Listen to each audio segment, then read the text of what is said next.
Jonathan's return was unplanned. The board meeting of his thriving tech empire had ended far sooner than expected, freeing him of corporate responsibilities just as the golden Californian sun began its descent. He pulled into his sprawling estate, the white stone gleaming, surrounded by the kind of manicured lawns that signaled his success to the world. His only intention was to surprise his family with an early weekend together. As he entered the grand foyer, the rhythmic clacking of Vivian's designer heels echoed through the quiet, like a metronome of domestic order. But then a sudden, percussive thud shattered the peace. Something small had struck the wall. For a split second, Jonathan froze, keys to his Bentley still dangling loosely from his hand. This wasn't the sound of laughter or routine. It was something altogether different, something violent. He stepped into the living room, and the world tilted. There, against the backdrop of priceless artwork and custom furniture, little Lana was crumpled in the corner, her shoulders shaking with silent sobs, clutching the remnants of a broken vase.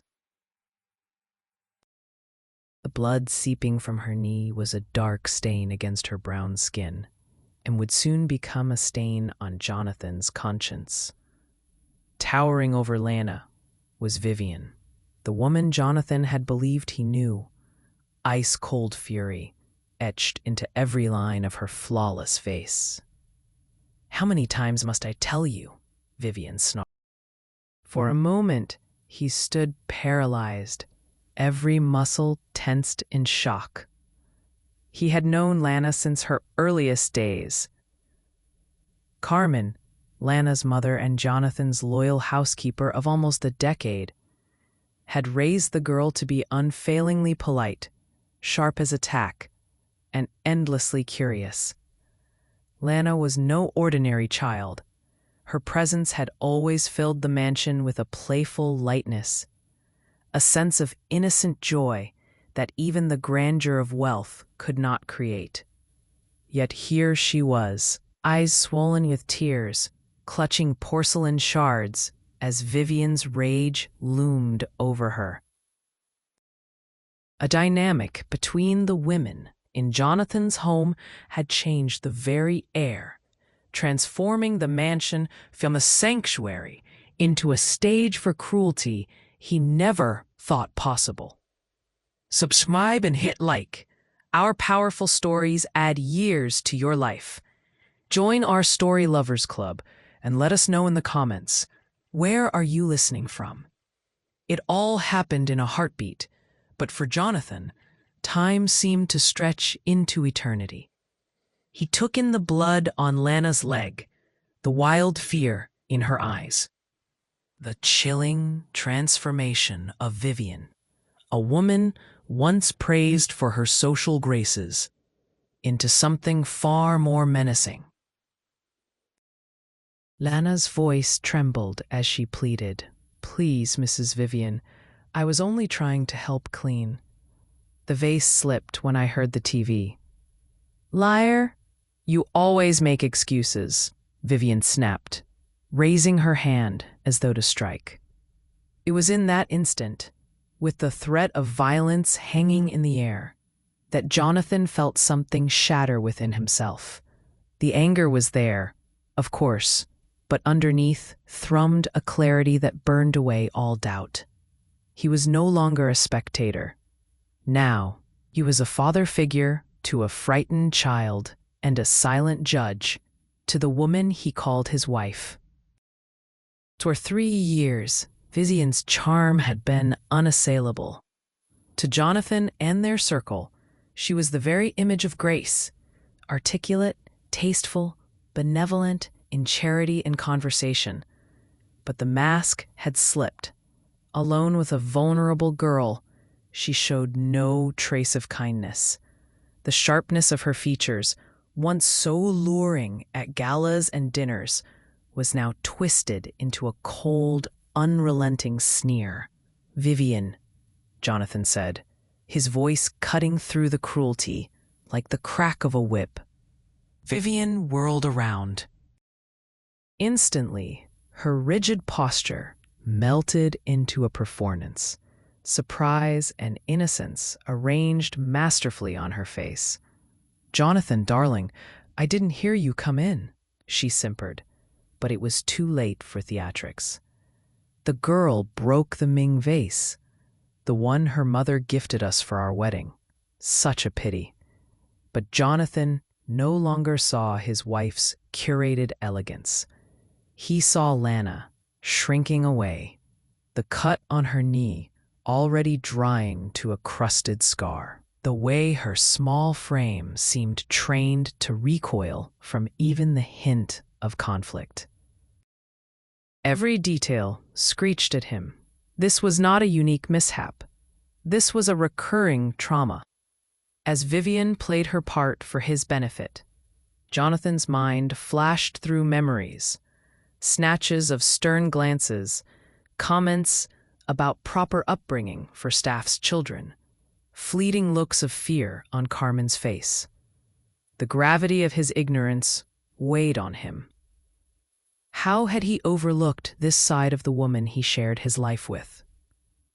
Courage gripped Jonathan as he knelt, making himself small and non-threatening for Lana's sake. "Are you hurt, sweetheart?" he asked softly, completely ignoring Vivian. Lana's eyes darted from Vivian to Jonathan. Her lips parted, but her voice barely there. "Mom's at the market. She went to get kitchen supplies." The words held all the fragile hope of a child trying desperately not to upset the balance. He kept his distance, trying to earn her trust. "How often does Mrs. Vivian speak to you like this, when I'm not home?" The silence that followed was more damning than any testimony. Lana's face tightened, her gaze falling to the floor. Vivian shifted defensively, clearing her throat. "Jonathan, you're overreacting," she scoffed. "Children need rules." It was an accident, nothing more. But Jonathan saw it in Lana's posture, the stiffness of someone accustomed to danger, the caution in every gesture. At just 8, she carried the invisible armor of someone used to navigating minefields. The room was thick with the residue of past injustices. He pressed gently. Has she been harsh before?" Lana's answer was in her eyes, a storm of fear, longing, and relief at being asked. For Jonathan, the dam had burst. He suddenly understood the depths of his miscalculation. While he had been building empires, cruelty had flourished unchecked in his home. Vivian's eyes narrowed as she realized her husband wasn't buying her story. For the briefest moment, the venom she had reserved for Lana flickered toward Jonathan.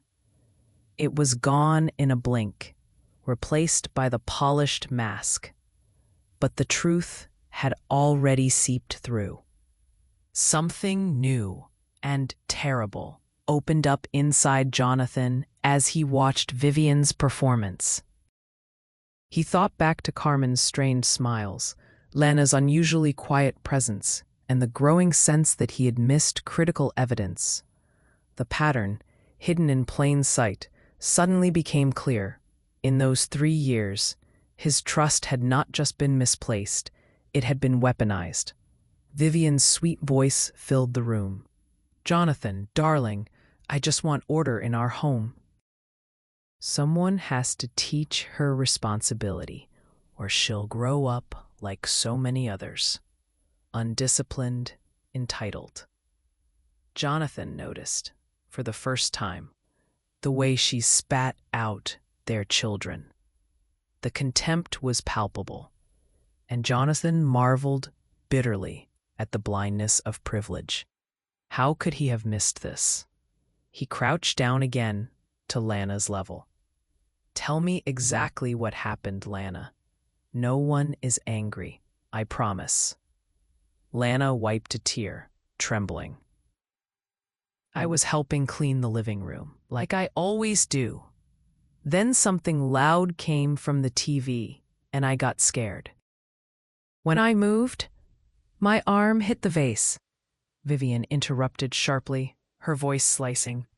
"I saw her playing with it, pretending it was a microphone. These kids have no sense of value." But Jonathan didn't look away from Lana. His next question drew him in. "What happened on the TV?" Lana chewed her lip. "It was a lady yelling at a girl, saying mean things. Mean. Like how Mrs. Vivian talks to me when Mom isn't here." That sentence, as soft as a whisper, stunned Jonathan. He saw it now. A hidden curriculum of fear, shame, and division, running parallel to the grandeur of his household. The next moments shed all illusions. Vivian's protest grew desperate. "Are you seriously going to believe the fantasies of a child, Jonathan? She's just trying to deflect from her behavior." Jonathan ignored her. "Lana, has this happened before? You can tell me." The girl's courage was fragile, but at last she nodded. "Mrs. Vivian said if I told anyone, Mom would lose her job, and we wouldn't have money for food. She says people like us should be grateful to be here and not cause trouble." Pain twisted in Jonathan's chest. People like... Lana's fingers brushed her own dark skin. People are color. The air was heavy with unspoken history. Vivian's face, drained of its practiced nicety, sharpened into something cold and combative. For the first time in their marriage, Jonathan saw her not as an equal partner, but as a stranger capable of cruelty. The realization stung. He had been living beside an imposter. Vivian, defensive, tried to justify herself. "Jonathan, I was just teaching her boundaries. Carmen is a wonderful employee, and I appreciate her. But sometimes she needs firmer supervision with her daughter." "You understand." At that very moment, the front door opened and Carmen returned, her arms laden with groceries, and her face immediately tightening as she sensed the tension. She took one look at her child's knee, the broken vase, then at Vivian's cold poise, and Jonathan recognized the same haunted fear in Carmen's eyes that he'd just seen in her daughter's. He realized, with sinking horror, how long this had been going on below the surface of his flawless home. The silence that followed Carmen's arrival was a living thing, pressing in on everyone with tangible weight. She set her grocery bags down slowly, hands shaking, just enough for Jonathan to notice. Instinctively, Lana clung to her mother, hiding her wounded knee, but unable to hide her tears. Carmen's eyes darted from her daughter's face to the jagged remains of the vase, and finally to Jonathan and Vivian. A mother's intuition needed no explanation. She understood immediately, reading the emotional temperature of the room as only a survivor could. Jonathan met her gaze, feeling an unfamiliar sense of guilt spread inside him like ice water. How many times had he trusted Vivian's reassurances that Lana was adapting well? How often had Carmen hidden her worry behind a tired smile, trying to preserve the only stability she could offer her child? The mosaic of privilege and secrecy, long ignored in favor of comfort, was shattering with every heartbeat. Vivian seemed determined to reassert control. Her composure returned, crystalline and cold. "Your daughter has been careless, Carmen. This kind of irresponsibility cannot be tolerated in a home like ours. We cannot have accidents like this." The words were as much a threat as a statement, echoing the hierarchy built on the silent labor of women like Carmen and the vulnerability of children like Lana. Carmen nodded once, swallowing back anger and humiliation. "I'm so sorry, Mrs. Vivian. It won't happen again." Each word was chosen with care, the survival instinct of an immigrant woman ingrained. She could not afford to challenge the balance of power directly. Lana's small fingers twisted in her mother's skirt, seeking safety even as she stood accused. But this time, Jonathan found that silence was an act of violence he could no longer commit. He stood beside Carmen and Lana, not between them and Vivian, but shoulder to shoulder, signaling a shift in loyalty. "Carmen, please take Lana to the kitchen and tend to her knee. She can rest there as long as she needs. No more chores today." The tone in his voice brooked no argument. Carmen paused, her gratitude wordless but profound. Taking Lana in her arms, she gave Jonathan a trembling, hopeful look before disappearing down the hall. Turning to Vivian, Jonathan's face was set with a new resolve, a decision to see things as they truly were, no matter how ugly the sight. Left alone with his wife, Jonathan felt the magnitude of the moment press upon him. This was no minor squabble, no domestic spat that could be smoothed over with hollow apologies or fleeting acts of contrition. The cruelty exposed was the kind that festered, that rewrote the DNA of a home until it stung with quiet misery. Vivian, sensing the gravity, tried to regain composure. "Jonathan, you're blowing this out of proportion. We give those people more than fair wages." And he cut her off, voice suddenly raw. "Those people? Vivian, she's a child. And this isn't the first time, is it?" Her eyes flicked away, guilt smudging her perfectly applied makeup, but her pride wouldn't let her admit defeat. "You've always been too soft. That's why they take advantage. You take in staff and their children. You hand out bonuses. Do you ever wonder why they never leave?" Jonathan felt anger threatening to overwhelm his reason. He had always considered himself a good man, generous, just, and blind to difference. It was a fantasy, he realized, constructed with the help of partners like Vivian who fed him comforting lies. The story of his marriage was as compromised as the story of his supposed benevolence. "Vivian, have you ever once asked what Carmen's life is like outside these walls?" Jonathan's voice was trembling now, but stronger for it.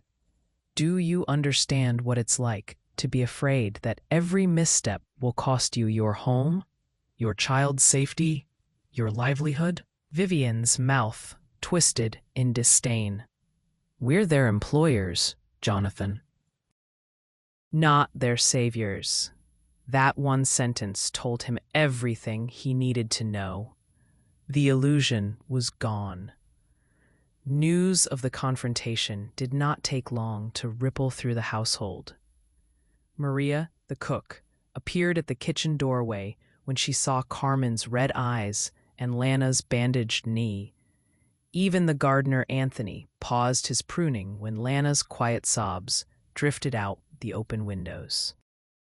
For years, the staff had learned to move in the shadows, their presence felt but never acknowledged by the home's owners, except for Jonathan, who had always given them extra in the envelope at Christmas, and the odd smile when no one was looking. In the kitchen, Carmen sat Lana down and dressed her wound with gentle, practiced hands. She murmured words in Spanish, soothing her child's fears, erasing the lines left by Vivian's scorn. Lana's breathing slowed, but the damage was done. Carmen glanced toward the living room, unsure if waiting for Jonathan's promise of safety was hope or foolishness. Back in the living room, Jonathan paced. The afternoon light, once a golden promise, now seemed harsh and interrogative. Every surface gleamed with accusation. How long had Lana been crying in corners? How many times had Carmen swallowed humiliation to save her daughter? How often had Jonathan let Vivian's version of events lull him into apathy? His phone buzzed. The board wanted an answer about next week's merger. He let the screen darken. His business could wait. This, his home, his family, and the reckoning of privilege, could not. Vivian remained unmoved. "You're going soft, Jonathan," she hissed. "You always do. One incident, and you're ready to rewrite everything. You worry so much about appearances, but what about loyalty? What about the order that keeps this house running?" He looked her straight in the eyes. "What about kindness? What about decency? What about making sure no child is afraid to live in our home?" Vivian stared him down. But for the first time, Jonathan saw the emptiness behind her eyes. There was a chasm there, a place where empathy had never taken root. Shortly after, Carmen re-entered the living room, carrying herself with fragile dignity. She offered to pay for the broken vase, but Jonathan stopped her. "That's not why we need to talk," he said gently. He gestured for her to sit, unwilling to return to old hierarchies.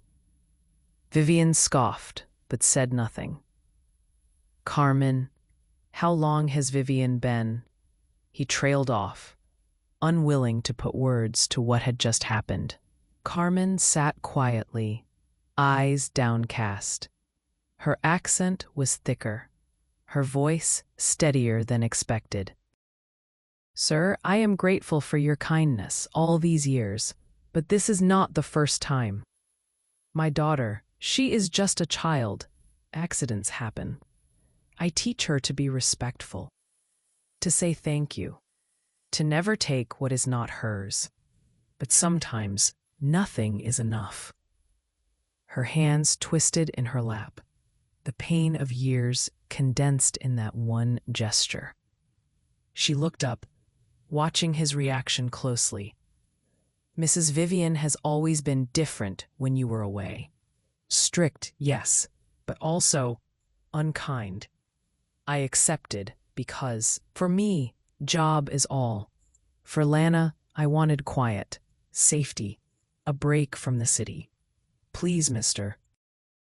"Jonathan, do not punish her for one mistake. I will pay for vase." Jonathan's heart broke.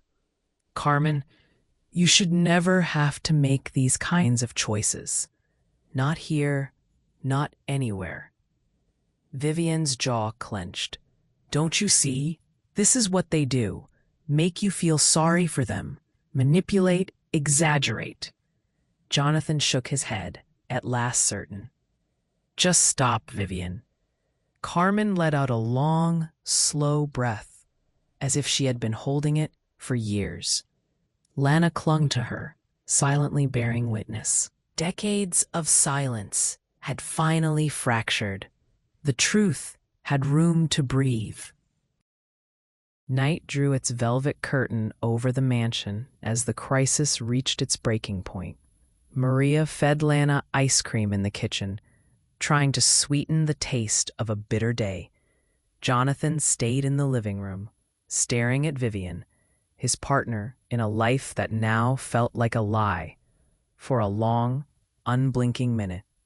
He spoke first. "Vivian, I need you to leave.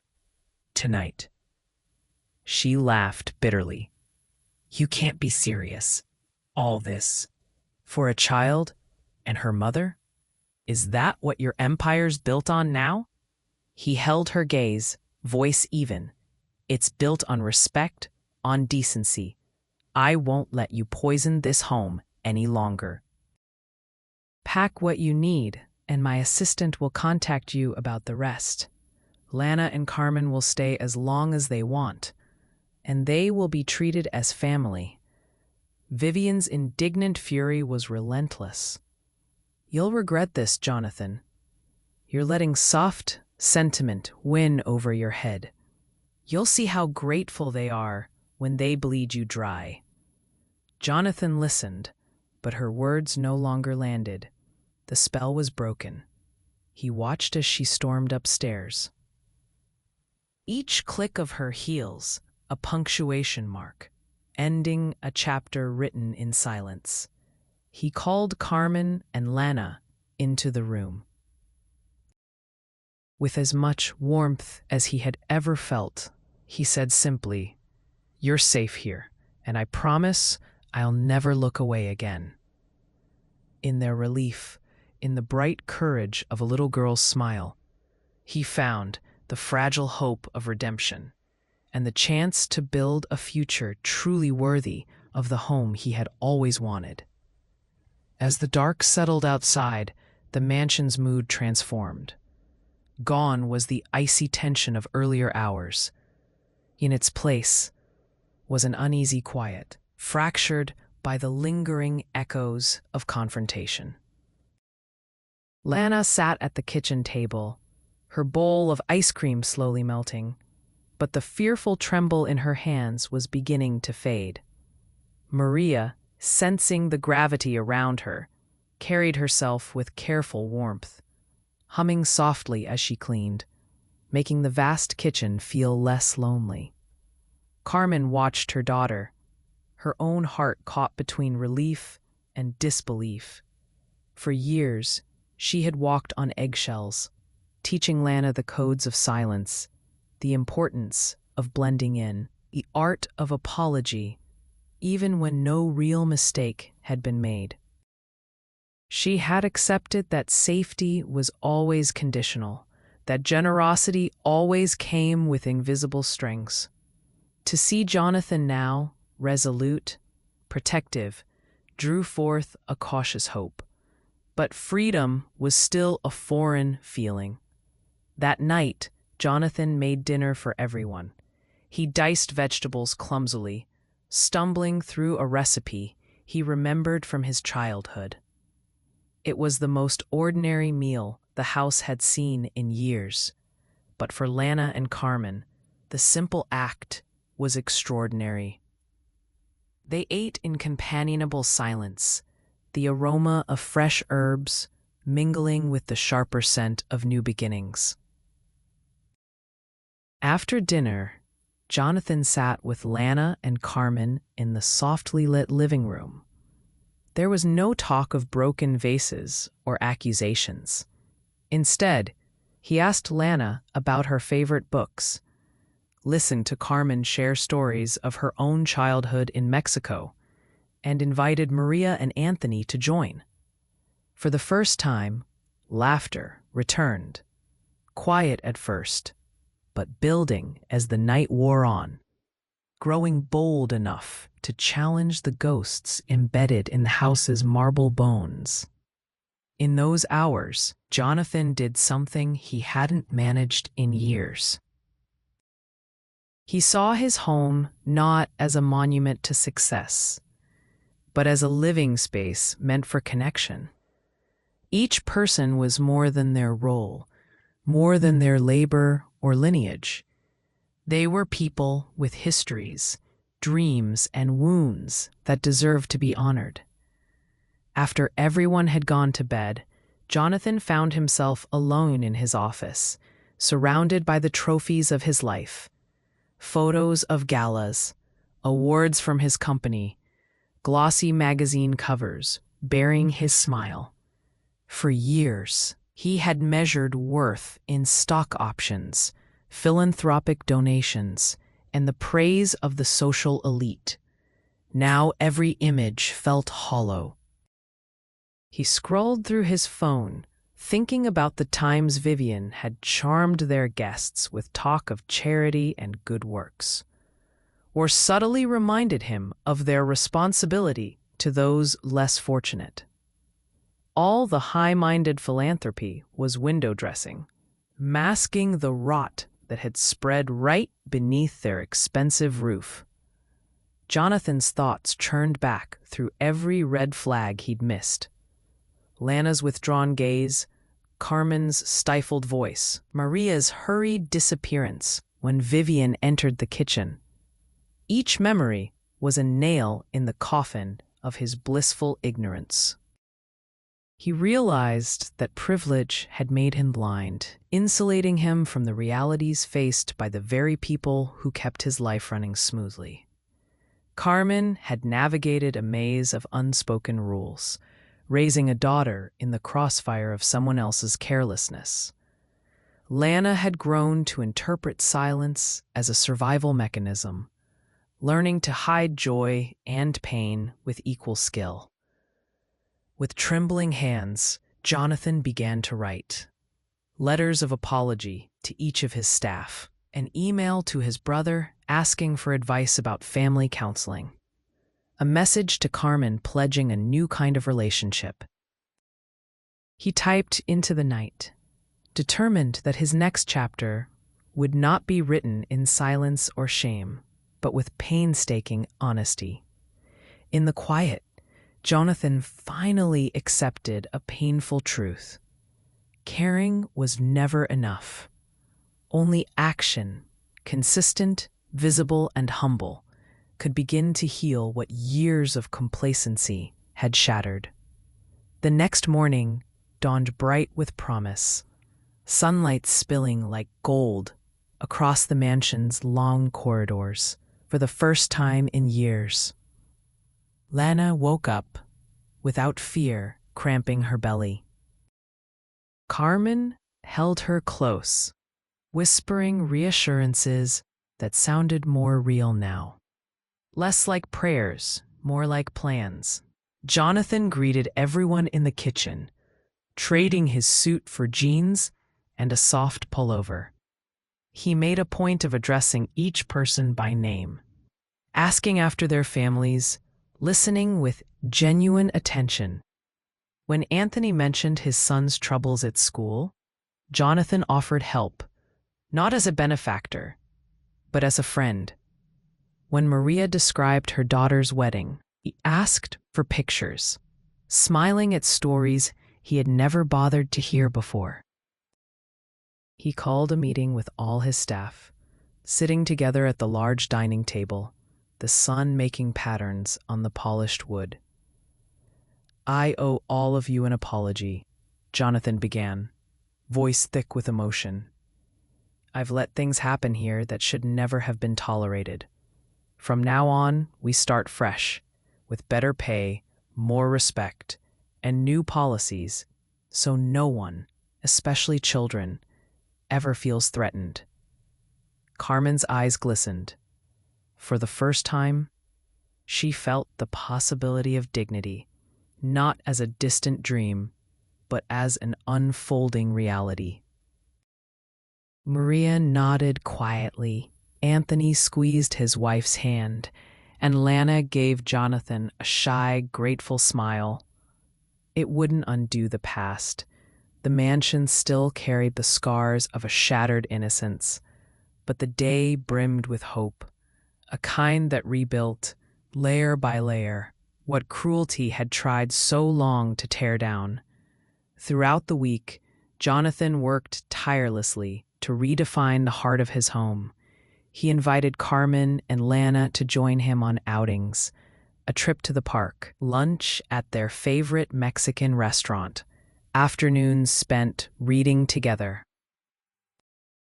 It was awkward at first. Trust, once betrayed, preferred distance. Lana watched him with careful eyes, uncertain whether kindness would last. It was during an afternoon at the city's botanical gardens, surrounded by the soft buzz of hummingbirds and the sweet scent of blooming flowers, that Lana finally spoke without hesitation. She told Jonathan about her dreams, of becoming a scientist, of traveling the world, of helping children who were afraid, like she once was. Her bravery cracked open something inside him, a paternal tenderness unburdened by entitlement. Carmen, too, began to blossom in the new climate. She took over as head of household management, her skills and wisdom steering the mansion away from silent hierarchies. Maria and Anthony were promoted, given real autonomy. At every staff meeting, Jonathan insisted everyone have a voice, no matter their status or salary. He introduced diversity and inclusion workshops, opening up uncomfortable conversations about race, class, power. It wasn't easy. Old habits resisted. Maria worried about making trouble. Carmen hesitated to complain, but Jonathan persisted, offering support without pity, enforcing boundaries with gentleness and conviction. Little by little, laughter grew more frequent. Lana's knee healed, her spirit mending along with Jonathan's shame. They watched movies together, played chess, gardened as a family. A new normal, built on the ashes of what had once seemed unchangeable. Over time, the house became a gathering place, not just for its residents, but for friends and neighbors. Carmen invited her sister and nephews for Sunday dinner. Maria taught a cooking class in the renovated kitchen. Anthony hosted barbecues in the yard, bringing laughter and stories from people who once felt invisible. Jonathan's friends noticed the shift in him. Some were skeptical, fearing scandal or gossip. But Jonathan stood firm, defending his choices and challenging his peers to see the value in connection over convenience. He started. Vivian, meanwhile, faded from their lives, a storm replaced by sunshine. News of her departure sparked curiosity, but Jonathan declined to gossip. He focused instead on building a legacy grounded in love and respect, welcoming differences, listening deeply to pain, and celebrating every victory, no matter how small. Lana thrived at school, winning awards for her essays and experiments. Carmen's confidence grew, influencing even the wider community as she became a leader among local women. The mansion was no longer a fortress. Now it was a beacon, shining brightly with the promise that, given space and care, any wound could begin to heal. As the seasons turned, the mansion's rhythms began to hum with new energy. The calendar brimmed with dates. Not black tie events, but family movie nights, pizza parties, and impromptu concerts in the living room, where laughter echoed from gilded ceilings. Joy was no longer a performance, but something spontaneous and shared, bursting forth in stories, music, and games that made everyone feel welcome. On the anniversary of Lana and Carmen's arrival in the house, Jonathan threw a party, walls decked with vibrant streamers and piñatas. The menu brimming with homemade dishes inspired by Carmen's childhood memories and Maria's family recipes.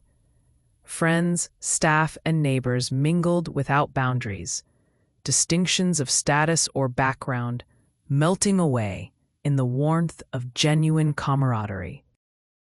That evening, as Lana led a chorus of children singing, their voices high and hopeful, Jonathan stood back and realized the transformation. This house, once a monument to wealth and order, was now a canvas of laughter and inclusion. The shift had been gradual, and at times fraught with awkwardness and hard conversations. But each moment was a brushstroke in a portrait of healing. Lana beamed, surrounded by friends who saw her light, not her difference.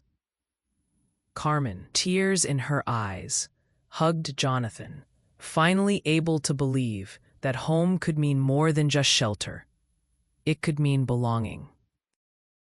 Maria and Anthony danced in the garden, their families cutting across shadows once cast by fear. Every tradition made together became a story told anew, laying down roots for a legacy of empathy and unity. In the months that followed, Jonathan's personal and professional lives became deeply intertwined. Inspired by Carmen, Lana, and the rest of his chosen family, he shifted the mission of his company. Internal programs celebrated diversity and equity. Scholarships were created for staff families, and company events prioritized accessibility and genuine inclusion.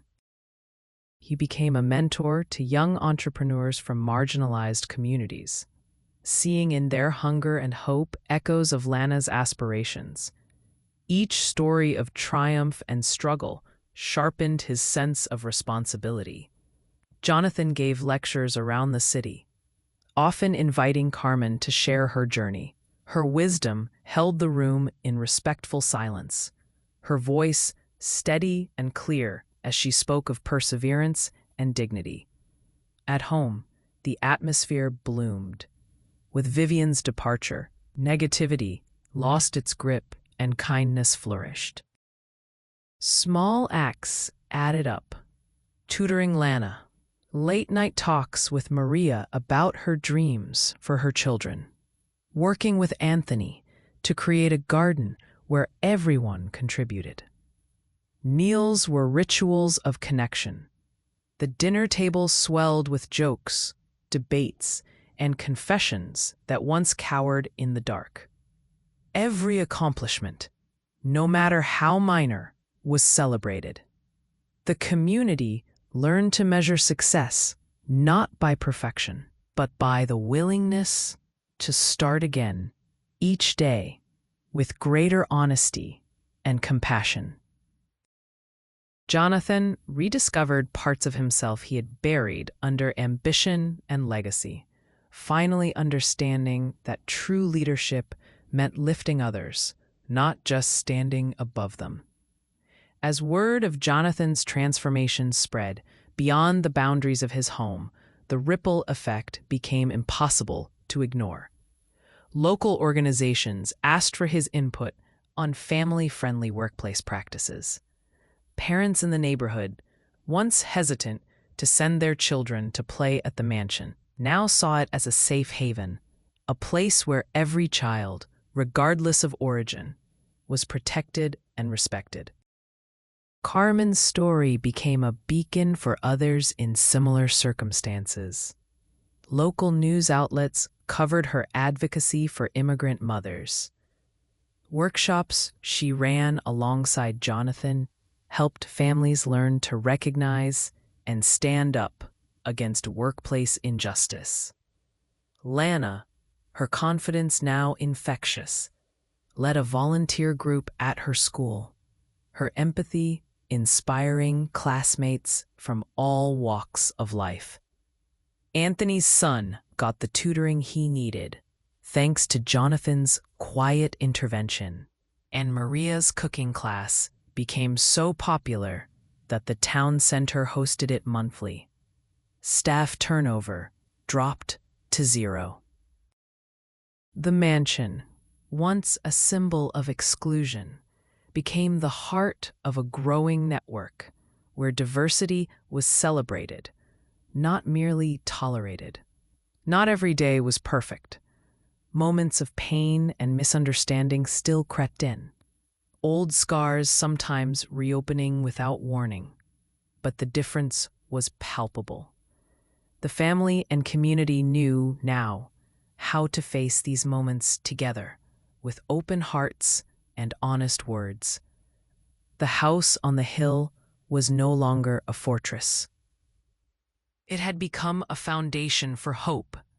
Years passed, but the lessons Jonathan learned remained sharp-edged and vital. Whenever a new staff member arrived, Carmen and Maria welcomed them like kin, teaching them not only their tasks, but the value of their own voices. Lana grew into a remarkable young woman, graduating early and earning a scholarship to a university where she planned to study law. Her ambition fueled not just by personal drive, but by a fierce desire to safeguard children the world might overlook. Vivian drifted further into the past, her memory losing power as time shaded her actions with the perspective of loss and consequence. Jonathan saw clearly now the weight of silence and the cost of indifference. He kept a broken shard of the infamous vase on his office shelf, not as a relic of shame, but as a reminder that every day presented the choice to witness, intervene, and stand up. Gatherings at the mansion swelled with faces unfamiliar and stories brand new, but the old pain was honored, not hidden. On special days, Jonathan would offer a toast to family found and chosen, to broken things made beautiful, to wounds that taught us how to heal.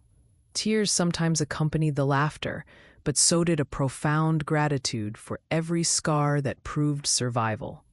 In time, the house became a story in itself, a living narrative told in sunlit kitchens and leafy gardens, laughter ringing from every room.